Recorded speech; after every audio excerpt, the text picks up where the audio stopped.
नमस्ते दोस्तों, नमस्कार दोस्तों, कैसे हैं आप सब। क्या आपने कभी सोचा है कि धरती से ब्रह्मांड कैसा दिखता है। आज मैं आपको लेकर चल रहा हूं लखनऊ के शानदार जगह इंदिरा गांधी प्लेनेटेरियम, जहां सितारों की दुनिया जिंदा हो उठती है। आज विशाल भाई के साथ, छोटे भाई के साथ आया हूं और यहाँ पे तमाम बच्चे स्कूल जो होते हैं CMS के बच्चे, दिल्ली पब्लिक स्कूल के बच्चे यहाँ पर इंदिरा गांधी प्लेनेटेरियम जो बना हुआ है यहाँ पे उसको देखने आए हैं और मैं उसमें से एक हूँ जो यहाँ पे देखने आया हूँ।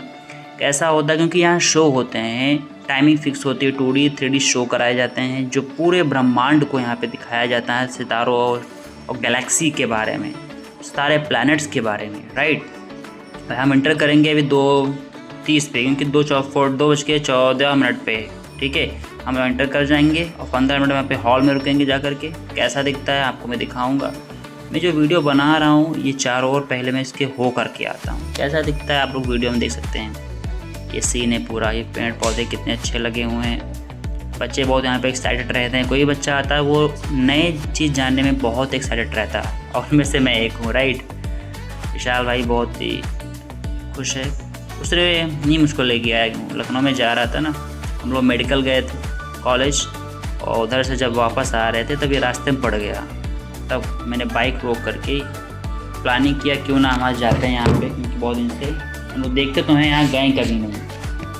ऐसा होता है जब ये चारों पेड़ हैं जो ये आप दिख रहे हैं ना, गोल गोल पूरा गुंबद, ये एक्चुअली मुलायम सिंह सरकार के द्वारा उद्घाटन इसको कराया गया था। और ये गुंबद है गोल गोल रिंग की तरह। फर्स्ट हॉल और सेकेंड पे सिर्फ जो बैठने की क्षमता है यहाँ पे 200 लोग अधिक बैठ सकते हैं, 200 प्लस, मतलब कि 200 मिनिमम, मैक्सिमम 200 लोग अंदर बैठ सकते हैं और 2D 3D शो यहाँ देख सकते हैं, राइट। अब हम इंटर करने वाले हैं। 8 प्लैनेट यहाँ पे लगे हुए हैं। 8 के 8 प्लैनेट सन से लगा के नेपच्यून तक आपको दिखाएंगे। हम इंटर कर चुके हैं। समय हो चुका 2:14 और 2:30 पे शो स्टार्ट होने वाला है। अभी सभी आपको मैं फैक्ट बताऊँगा यहाँ क्या सारे फैक्ट, सन से लेकर नेपच्यून तक। ये सन एक सूर्य एक तारा है, एक समान तारा है जिसके पीला पौना भी कहा जाता है, येलो डॉर्फ भी कहा जाता है, ठीक है। इसका पृथ्वी से जो दूरी है 15 करोड़ किलोमीटर है, राइट। इसका जो डायमीटर है 13,92,000 किलोमीटर है, ठीक है ना। और ये मरकरी है, सूर्य के सबसे निकटतम ग्रह। बुध हमारे सौरमंडल का पहला और सबसे निकटतम ग्रह है, राइट। ये वेनस,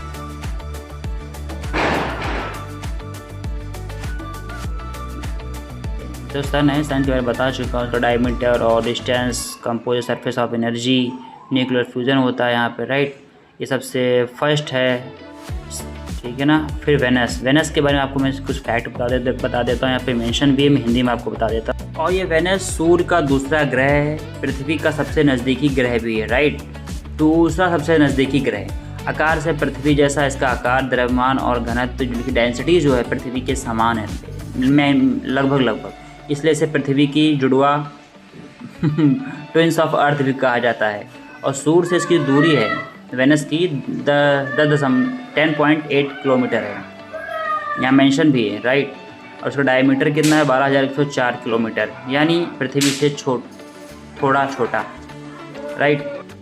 एक और फैक्ट, जो इसकी सरफेस है पथरीली ज्वालामुखियों और बादलों से ढकी हुई है, इसी वजह से इसकी सतह सीधी दिखाई नहीं देती है। यह है अर्थ, और ये सौर मंडल का तीसरा ग्रह अर्थ है, राइट। तीसरा ग्रह पृथ्वी से तीसरा ग्रह है जीवन, ठीक है, देख सकते हैं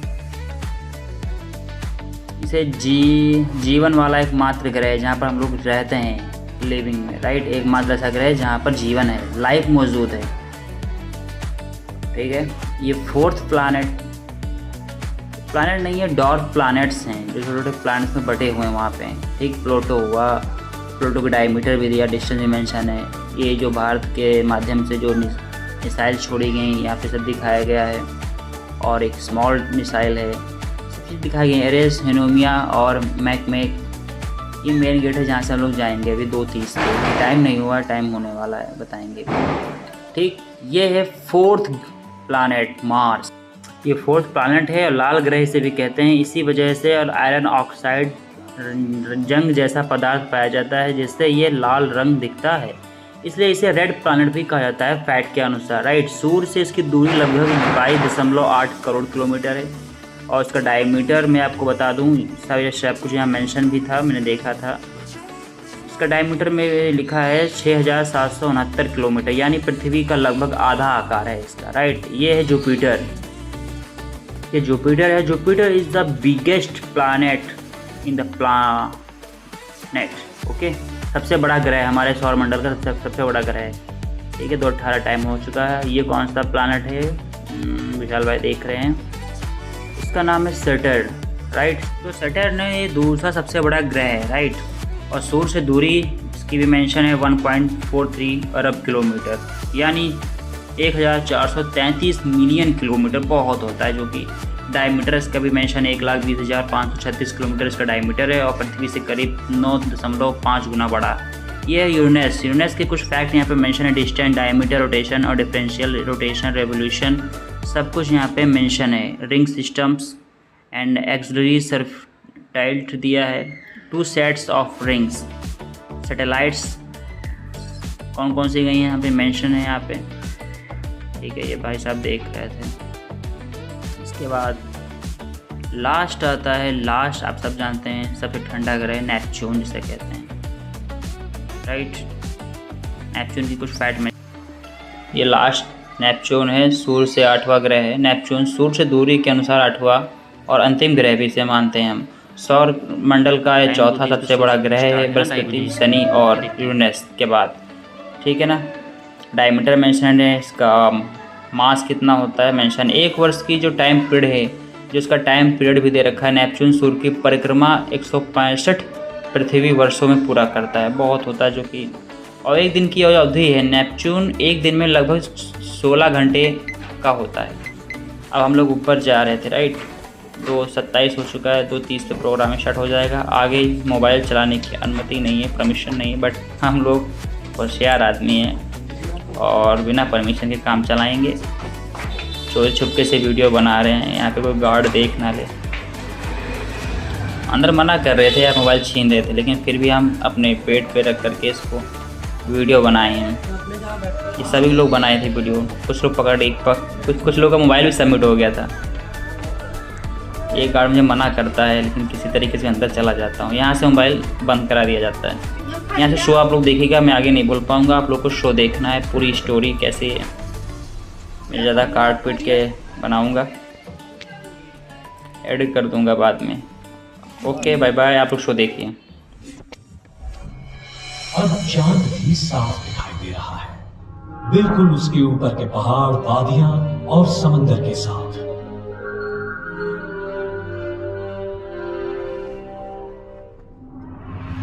उस चक्र के अंदर के उन तारों की ओर देखो। इस चक्र को शीत वृत्त के नाम से पहचाना जाता है। यहाँ देखिए, ये है वृषभ नक्षत्र या वृषभ राशि। पास ही में दिखाई देता है ओरायन यानी मृगशीर्ष, शिकारी या महाव्याध नक्षत्र। पास ही में उसका भरोसेमंद शिकारी साथी कैनिस मेजर यानी बृहदुत्थक, इसे श्वान भी कहते हैं। और वहां जो दिख रही है वो है मेष राशि। बृहदुत्थक के पास ही है कैनिस माइनर यानी कि छोटा श्वान। थोड़ी सी कल्पना शक्ति लगाकर अगर हम इन कंकालों में हाड़ मांस भर के देखें तो हमें ये संपूर्ण भाग प्राणी या योद्धाओं से भरा लगने लगेगा।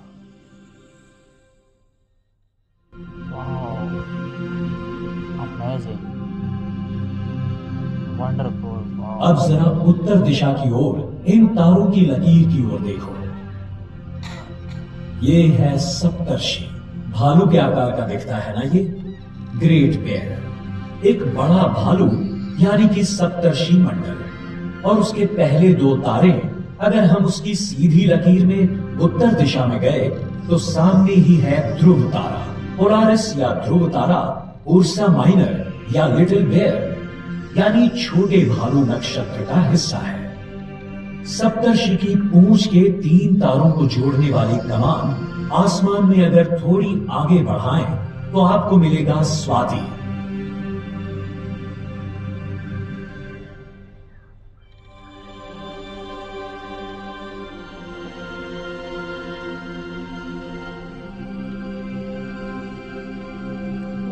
आर्कटूरस या स्वाति नक्षत्र में समाविष्ट है बोटिस या भूतक का तारापुंज।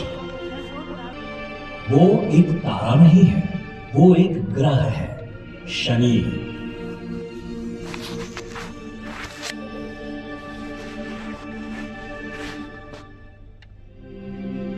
शनि हमारे सूर्यमंडल का दूसरा सबसे बड़ा ग्रह है और उसके आसपास है प्रकाशित चक्र, जिसे छोटे दूरबीन से भी देखा जा सकता है।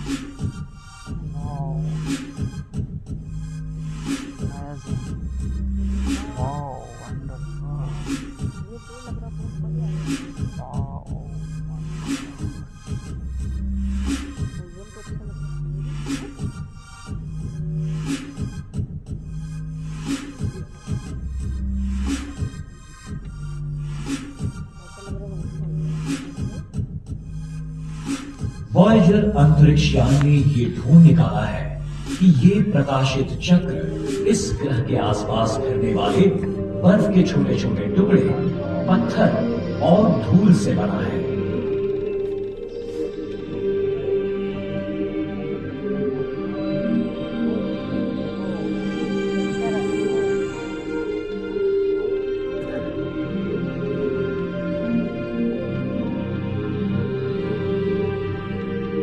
ये शनि अन्य 7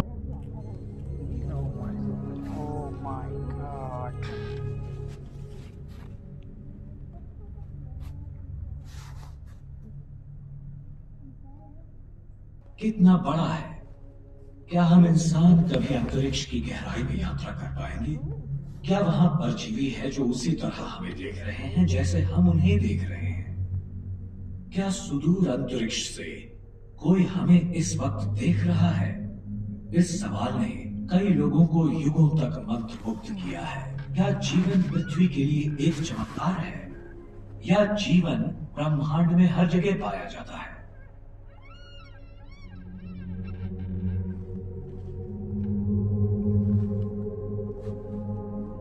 कॉस्मिक लाइफ के इस प्रश्न का उत्तर ब्रह्मांड की उत्पत्ति की हमारी समझ में है।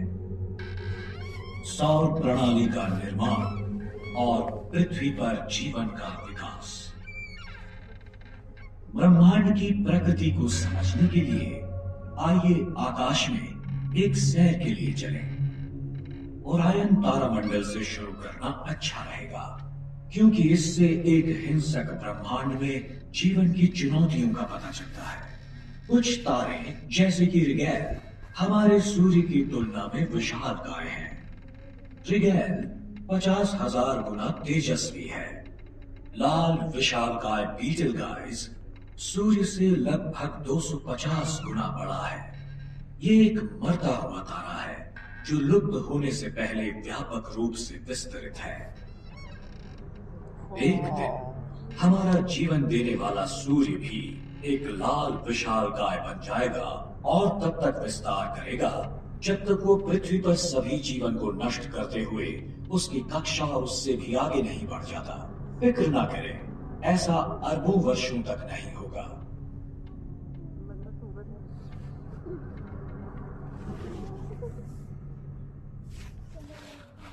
किसी तारे की मृत्यु शानदार हो सकती है, लेकिन वहां ऐसे तारे भी हैं जिनका जन्म भी देखने लायक है। दूरबीन से देखने पर ओरायन बेल्ट गैस और धूल का एक चमकदार बादल दिखाई पड़ता है, जिसे ओरायन नेबुला भी कहते हैं। अनगिनत तारों का जन्म स्थान। माना जाता है कि हमारे सूर्य का निर्माण भी अपने सभी ग्रहों के साथ लगभग 5 अरब साल पहले इसी तरह के बादल से हुआ था।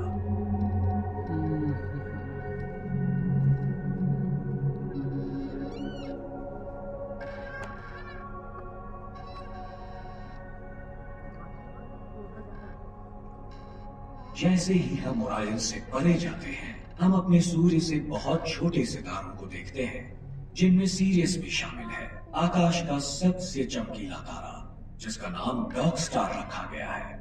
दरअसल सीरियस एक जुड़वा तारा है, द पप नामक एक अदृश्य साथी के साथ। पास ही में हम उसके मुकाबले एक युवा स्टार क्लस्टर पाते हैं, जिसका नाम है प्लेयाडस। जो है वृषभ नक्षत्र में। सीरियस और प्लियाडस का गठन लगभग 100 मिलियन साल पहले हुआ था, जब पृथ्वी पर डायनासोर हुआ करते थे। इससे विपरीत 50 गुना अधिक आयु के साथ हमारा सूर्य एक परदादा कहा जा सकता है। टॉरस कॉन्स्टेलेशन में ही हमें जबरदस्त हिंसा का एक और उदाहरण मिलता है। नेबुला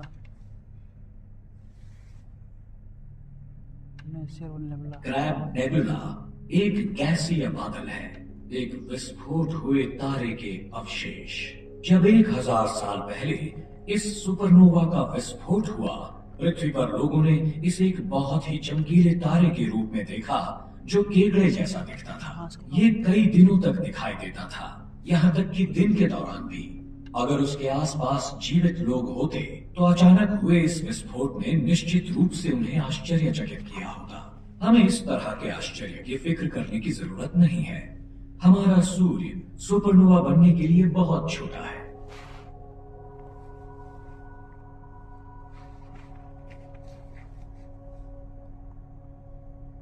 क्या आकाश अंतरिक्ष के अन्य प्राणियों के लिए भी वैसा ही दिखाई देगा जैसा हमें दिखाई देता है? हम जानते हैं कि कुछ स्थानों पर दृश्य बहुत अलग होगा। उदाहरण के तौर पर धनु नक्षत्र में आधे मिलियन से ज्यादा सितारों का एक गोलाकार क्लस्टर है, जिनमें से ज्यादातर सीरियस की तुलना में चमकीले हैं, बहुत ही तेजस्वी। ये क्लस्टर आकाश में दिखने वाले सुंदर नजारों में से एक है। सेजिटेरियस के आसपास मौजूद बुद्धिमान प्राणियों के लिए ये लगातार ओवरहेड किया जाएगा। रात के आकाश में शानदार प्रकाश और रंग की बाढ़। कल्पना कीजिए हर रात्रि इस तरह का दृश्य। जब पृथ्वी पर हम सेजिटेरियस कॉन्स्टेलेशन का सामना करते हैं, तब हम वास्तव में अपनी ही आकाशगंगा के केंद्र बिंदु को देख रहे होते हैं, द मिल्की वे। हम आकाशगंगा का सिर्फ एक छोटा सा हिस्सा है। मिल्की वे में 100 अरब से अधिक सितारे हैं, लेकिन हमारी आकाशगंगा आसपास की 20 अन्य क्लस्टर आकाशगंगाओं का सिर्फ एक ही हिस्सा है, और वो क्लस्टर हजारों आकाशगंगाओं से बने सुपर क्लस्टर का हिस्सा है, और सुपर क्लस्टर एक सुपर सुपर क्लस्टर का हिस्सा है, और ये चलता रहता है। कुछ लोगों का मानना है कि ब्रह्मांड 100 अरब से भी अधिक आकाशगंगाओं से बनी एक माला जैसा है।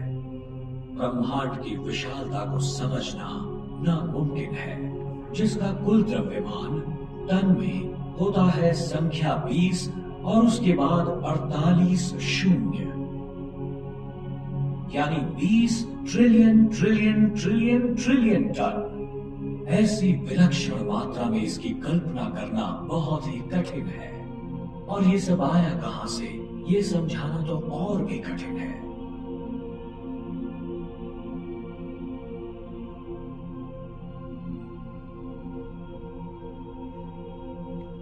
ये जानना बहुत ही मुश्किल है कि यूनिवर्स की शुरुआत कैसे हुई। स्टार्स वगैरह कुछ का मानना है कि ना तो इसकी कोई शुरुआत थी और ना ही कोई अंत होगा। तो कुछ का मानना है कि हमारे ब्रह्मांड का जन्म लगभग 15 अरब साल पहले हुआ था, एक विशाल विस्फोट के साथ, बिग बैंग। जैसे ही बिग बैंग शुरू हुआ, यूनिवर्स में जितनी भी मैटर हम देख रहे हैं वो बन गई प्राइमोर्डियल फायरबॉल, अरबों डिग्री गर्म और इतना अविश्वसनीय रूप से घना कि इसके एक चम्मच का वजन होगा अरबों टन। जब ये आग का गोला अचानक विस्तृत हुआ तो इसने अंतरिक्ष का निर्माण किया और उसमें फैला मैटर। समय के साथ जैसे जैसे मैटर ठंडा पड़ने लगा, गुरुत्वाकर्षण ने इस मैटर को पहले तारों में केंद्रित किया और फिर आकाशगंगाओं में, पर इसका कोई गवाह नहीं था क्योंकि जीवन अभी तक नहीं आया था। पैदा होने वाले शुरुआती सितारे ज्यादातर हाइड्रोजन और हीलियम से बने थे, लेकिन इन तारों की गर्म कोर ने इन हल्के और प्रचुर तत्वों के परमाणुओं को उन दर्जनों भारी तत्वों में परिवर्तित किया जिन्हें आज हम यूनिवर्स में पाते हैं। जब इन पहली पीढ़ी के सितारों की मृत्यु हुई तो इन सभी तत्वों को इंटरस्टेलर स्पेस में छोड़ दिया गया, जहां इन्होंने स्टार पीढ़ियों का गठन किया और उसके बाद ब्रह्मांड लगातार इन भारी तत्वों से समृद्ध होता चला गया।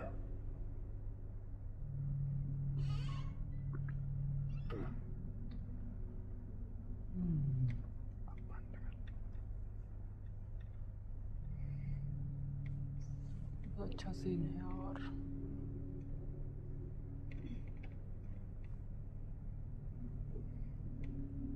हमारा सूर्य शायद तीसरी पीढ़ी का तारा है जो मुख्य रूप से हाइड्रोजन से बना है, लेकिन इसमें भी तारों की पिछली पीढ़ियों द्वारा उत्पादित भारी तत्व शामिल है। हमारे सौर मंडल में पृथ्वी और अन्य ग्रहों का निर्माण सूर्य के गठन से हुए बाय प्रोडक्ट्स के रूप में हुआ था। उसको महसूस कर रहे हैं और जैसा कि आप खिड़कियों से देख सकते हैं, ये विशाल ग्रह घने बादलों की परतों के नीचे छिपा हुआ है, जिसमें ज्यादातर अमोनिया और सल्फर है। ये ऑरेंज स्पॉट एक हरिकेन जैसा तूफान है जो कम से कम 300 वर्षों से उग्र है। ये तूफान इतना विशाल है कि 3 पृथ्वी इसके अंदर समा सकती है। Oh my God.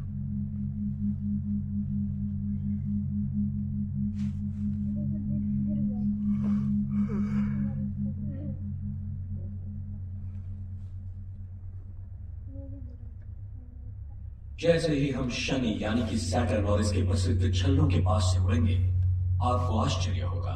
दूर से छल्ले रेशमी दिखते हैं, लेकिन करीब से आप देख सकते हैं कि वास्तव में वो बर्फ से ढकी चट्टानों की परतें हैं जो आकार में भिन्न हैं, छोटे कंकड़ से लेकर विशाल शिलाखंड तक।